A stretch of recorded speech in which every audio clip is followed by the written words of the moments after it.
Til máls tekur Magnús Erlingsson og eftir honum talar Anna Guðrún Sigurvinsdóttir.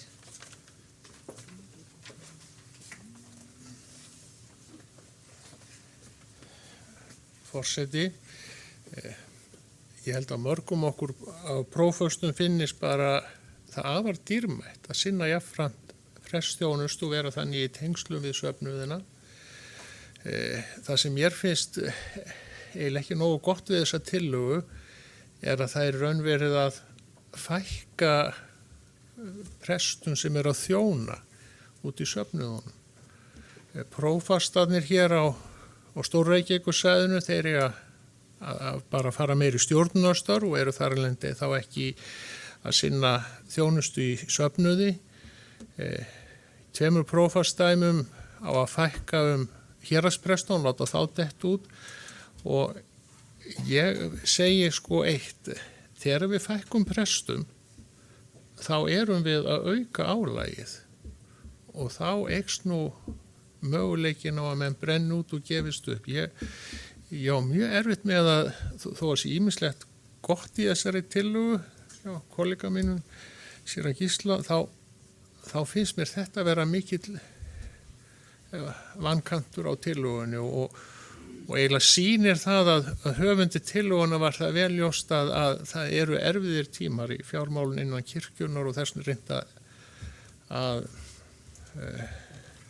styðja þetta með því að segja ég ætla að spara á öðrum sviðum í leiðinni. Ég velti því líka fyrir mér hvað við þurfum mikið af mannauðsstjórum. Við erum víst með 2 hér og svo á prófastarna að fara að vera líka mannauðsstjórar. Ég held að sé 1 á Landspítalanum sem er mjög stór vinnustafur. Takk. Til máls tekur Anna Guðrún Sigurvinsdóttir og eftir henni Axel Árnason Njarðvík.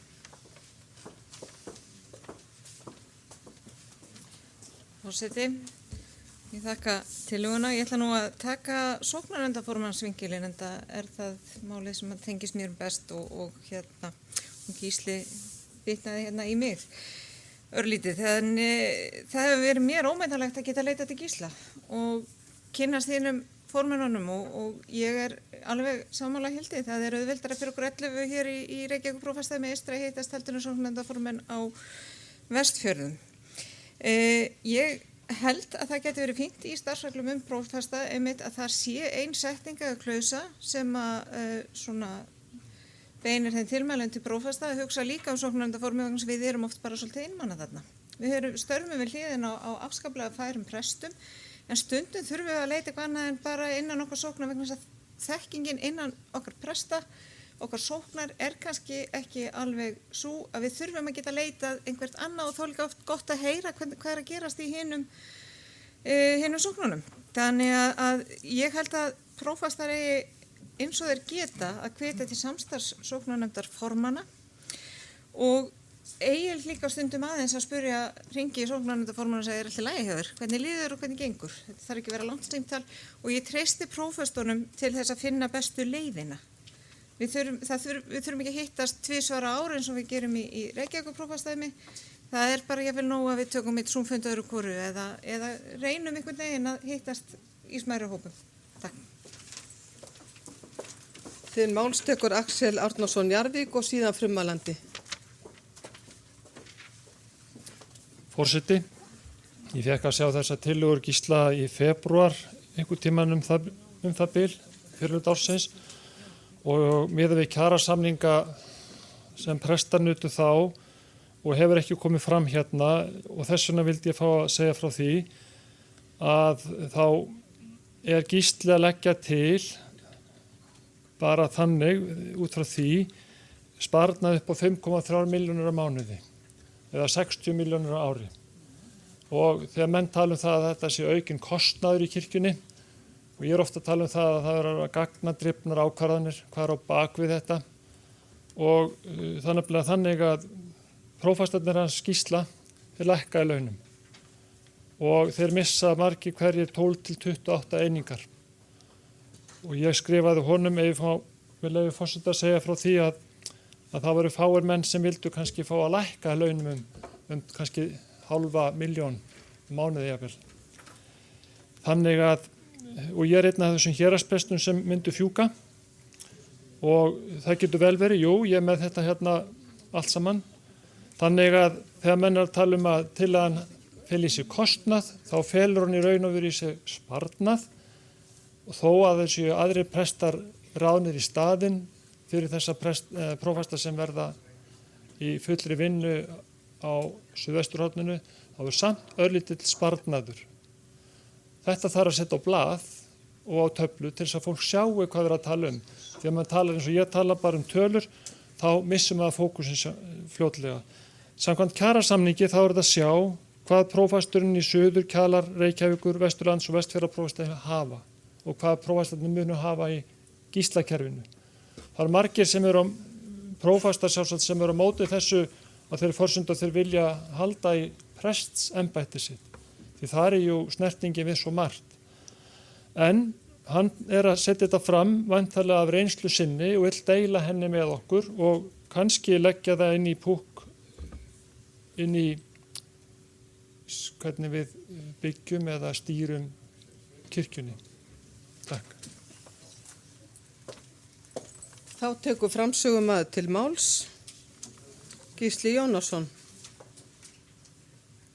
Forseti ætlar að freista þess að við tökum 23. mál fyrir áður en við hættum í kvöld.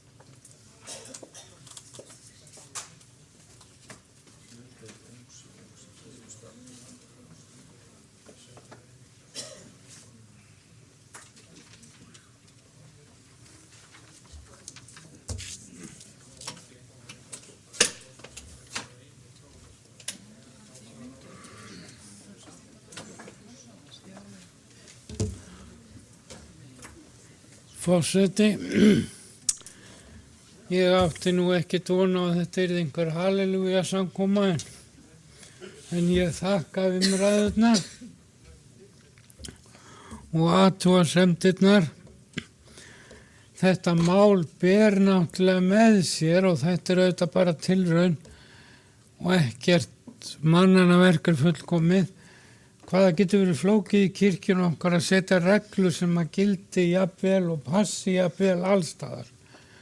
Tillagan ber það auðvitað með sér og þess vegna er til dæmis verið að reyna að flokka í mismunandi flokka eftir aðstæðum. Hvort að það hafi svo tekist velið illa, það geta menn haft örugglega mismunandi skoðanir á. En ef ég hleyp svona á helstu athugasemdum sem ég punktaði hjá mér, þá talaði Hreinn að það hefði mátt hafa fleiri með í ráðum. Ég veit ekki alveg hvað hann á við, þetta er náttúrulega mitt eigið mál, það var engin nefnd skipuð að kirkjustjórn öðrum. Ég finnst að borið þetta undir fullt af fólki.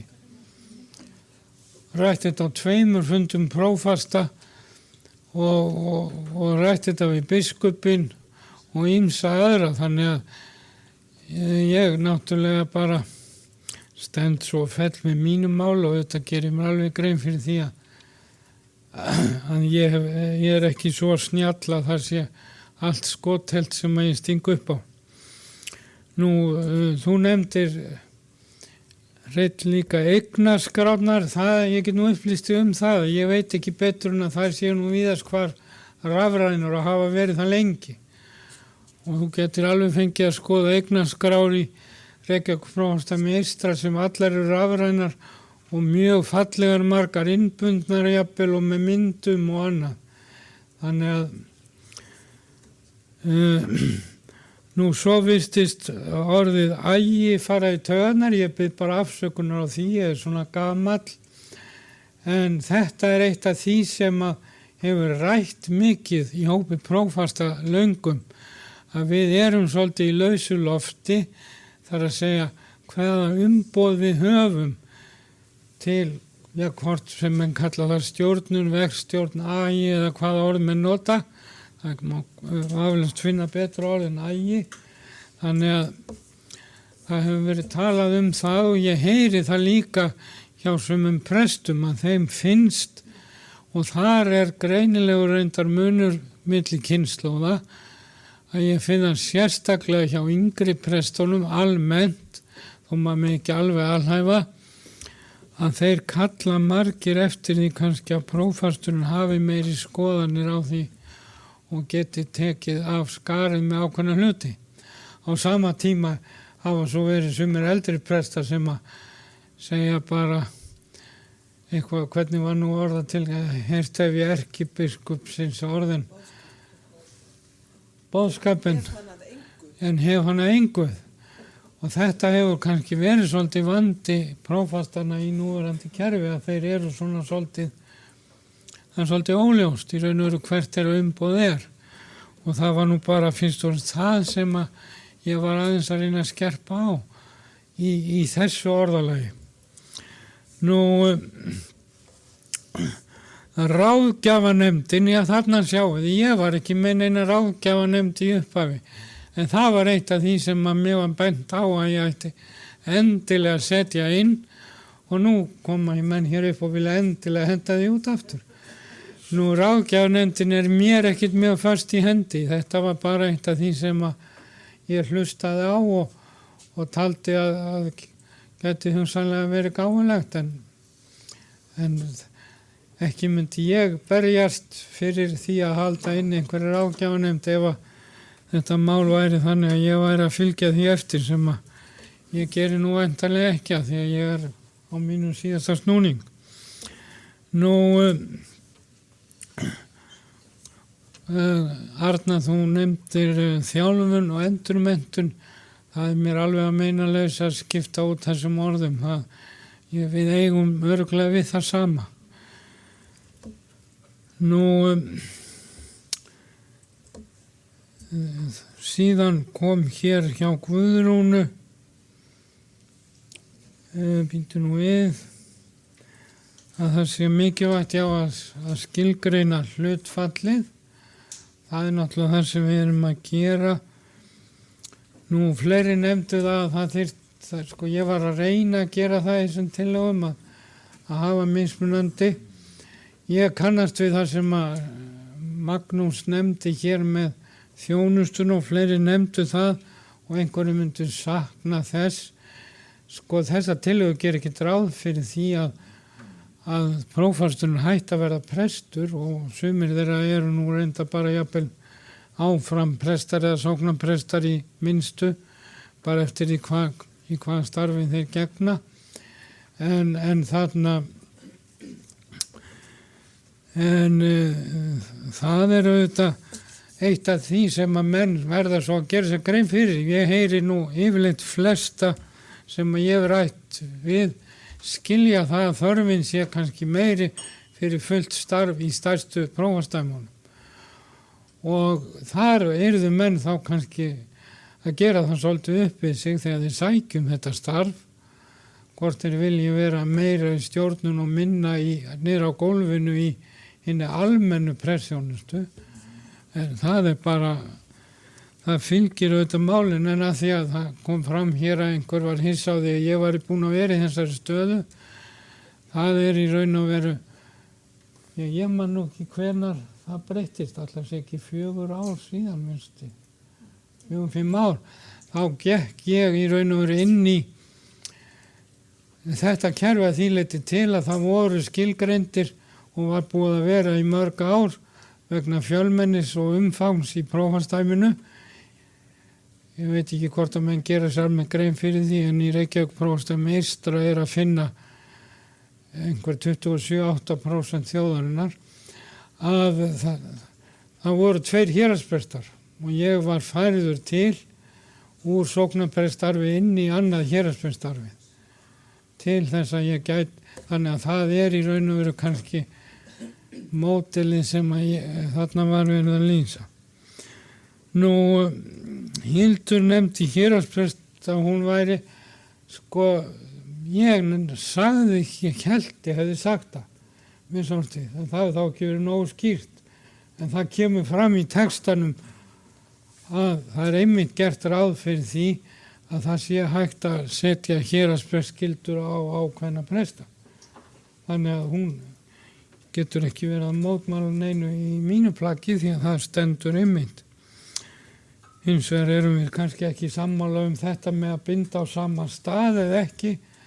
Þetta er bara, held ég, skilyrðið ef það á að auðlýsa starfi. Þá þarf að vera bundið við sama stað. Það er nokkuð ljóst. Og það var reynslan í Noregi allavega. Þeir pröfuðu öll þessi, gerðu tilraunir með alla þessar útgáfur. Nú, þakka svo bara Axel fyrir að rifja upp fyrir mér fjárhagsútreikningana og setja þá aðeins rök undir fullyrðingunum að ekki væri sérstakur kostnaður að þessu því ég sett engar tölur inn. Nú, það má vel vera að þessar tillögur séu seint á ferð eins og Skúli nefnir en ég legg þetta nú bara sem svona mín kveðju orð, kannski svolítið inn í vinnuna í framtíðinni og þetta er kannski vond tímasetning í sparnar auðvitað þegar ég fór á stað með þetta mál í upphaf ársins vorum við ekki, héldum við í þessum fjárhagsvanda. En ég ætlaði bara að segja hér að lokum einmitt að ég bara legg þetta auðvitað í hendur löggjafarnefndarinnar eins og annað og síðan kemur bara í ljós hvort að menn nenna eitthvað að spá í þetta eða ekki.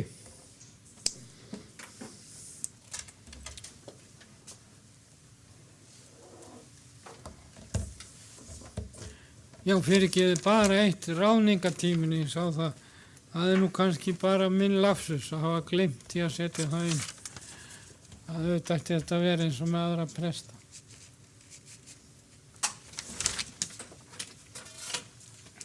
Þá er fyrri umræðu lokið. Lagt er til að máli fari í síðari umræðu til 21. mál. Þessi geta samþykkt daggjörðsvöleggjamerki, einhverja móti að samþykkt samhljóða. Lagt er til að máli fari til löggjafarnefndar. Þessi geta samþykkt daggjörðsvöleggjamerki, einhverja móti að samþykkt samhljóða. Fyrir er þá tekið 23. mál til fyrri umræðu. Tillaga til þingsályktunar hlutdeild ungs fólks í kirkjustarfi og stjórn þjóðkirkjunnar á Íslandi. Flutta Berglindi Hönnudóttur og Þuríður Björgu Víum Árnadóttur og framsögumaður tekur nú til máls það Þuríður Björg Víum Árnadóttir.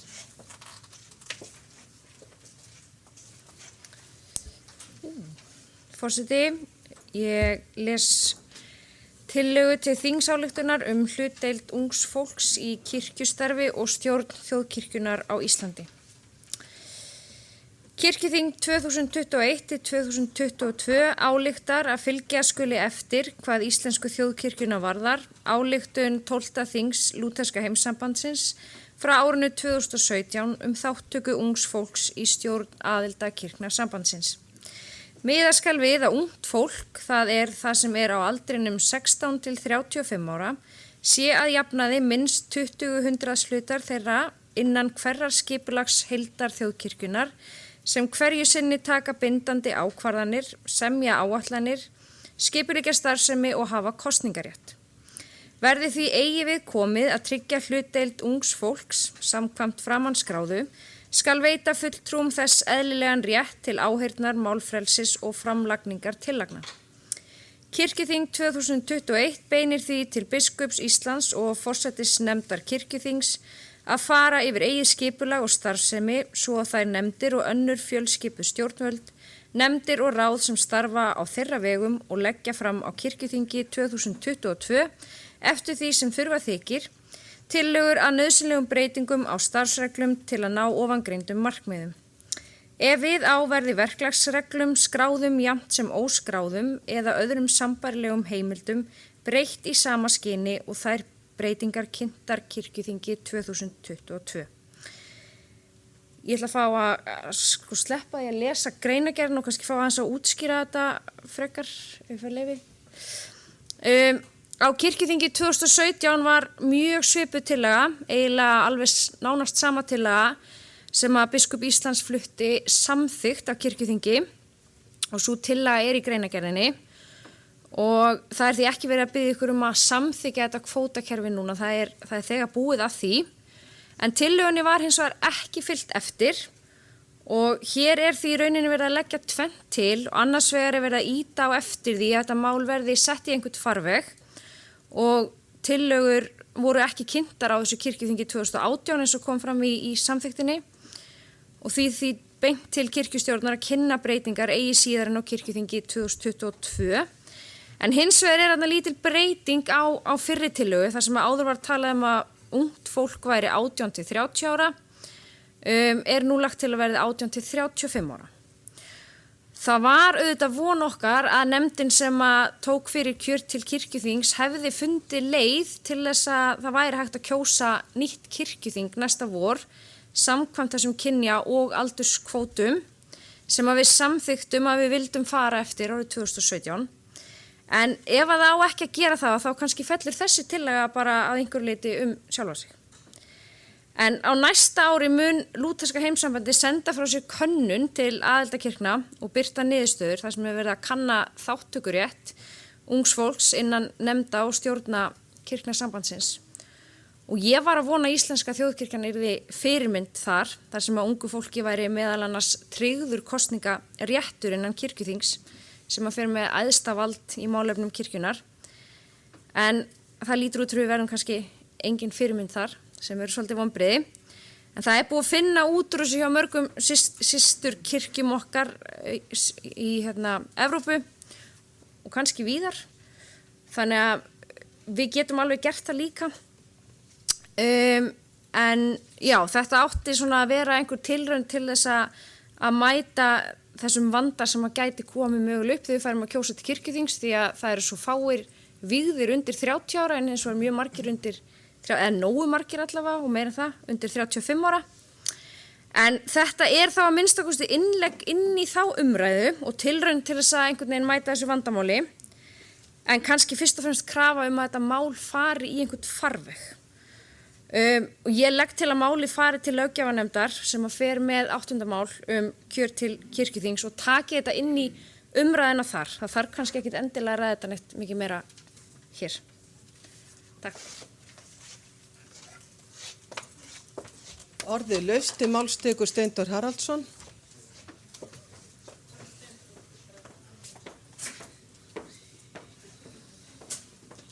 Já, forseti, þetta er ágætt áminning út af fyrir sig. Ég ætla aðeins að ef það er verið að vísa hérna kirkjuþingsins, þá er mjög erfitt að vera í þar sem einn er kjörinn í kjördæmi eða prófastæmi. Það er erfitt að vera með kvótanum eina. Ekki nema að banna mönnum að bjóða sig fram. Þetta er kosning. Það er þá að gera bara landið einu kjördæmi. Þá er hægt að framkvæma þetta. Það á ekki að vera samþykja það sem ekki er hægt. Þetta er bara staðreynd málsins. Og ég væri manna kátastur að sjá ungt og fest fólk koma að stjórnum og við höfum reynt að gera það í mínu næru umhverfi að draga ungt fólk inn í sóknarnefndir og annað og gengið vel, mjög vel. Og ég hugsa bara núna, bara á síðustu 5 árum hugsa ég að sóknarnefndin til mig sem ég sitt í að við yngstum helming og hún mun yngjast mun meira þar ég hætti. Takk fyrir.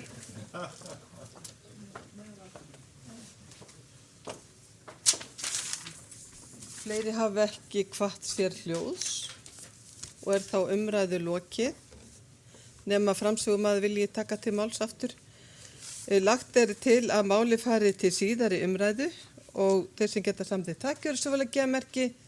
Takk fyrir eitthvað á móti það samþykkt samhljóða.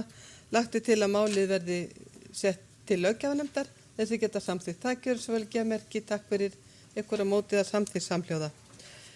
Þá held ég að sé nú bara komið að lokum þessa fundardags og núna við erum aðeins til að láta okkur vita því að við erum aðeins búin að grisja á listanum þannig að sum mál verða fara í fyrstu umræðu í nóvember. Við munum taka, það er það 8 mál eftir á dagskrá sem að við verðum að taka fyrir á morgun.